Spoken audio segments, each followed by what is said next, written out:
I accepted the Lord into my heart around the time I was age 10, and grew up here in Salina going to church. Did that until I could start working around age 14. And then from then on, I started missing Sundays. I had I love Jesus, but I can have fun too kind of attitude that I maintained till I deployed to Iraq the first time in 2006. The people I chose to surround myself with, and just the friends I made, most of them were either atheist or agnostic, because that's what smart people were, or so I thought. During that time, I had a friend. About 3 months in, he ended up taking his own life. Then he was here one day, and the next day me and some other of his friends were having to clean up the remains, and that was really rough for me. There were only the atheist and agnostic friends I'd made to support me during that time, so the answers weren't the answers that I needed.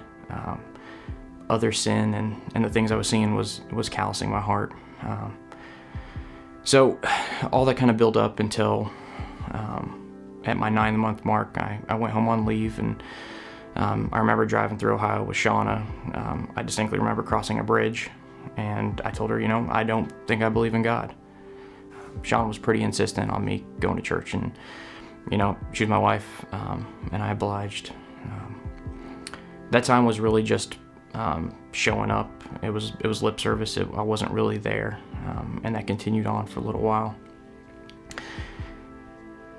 Between Shauna and our pastor's sermons, I think God really was done letting me sit on the sidelines and fake it.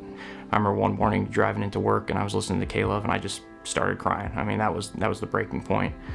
And I talked to Shauna about it, and I really decided it was time to fix what was wrong. God was calling me back, and it was time to fix that.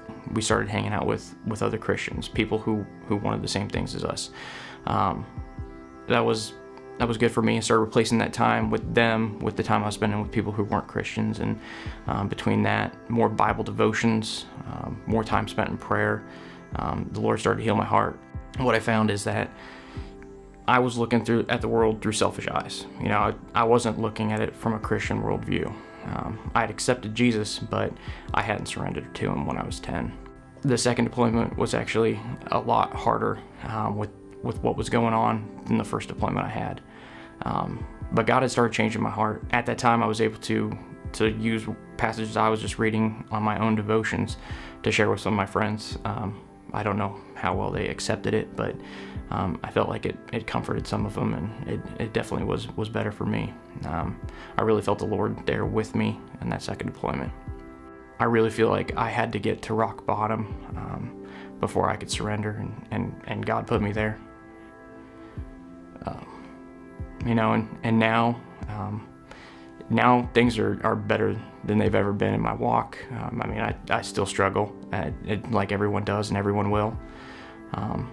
The smaller things hit me harder now, but I'm thankful for the experiences that I got to have. I do think that God put me there for a reason, and now when I talk with someone who's lost a loved one, someone who really thinks that what they've done is beyond redemption, I have my experience, and I have a hope that I can share with them, and that hope is Christ and Christ alone.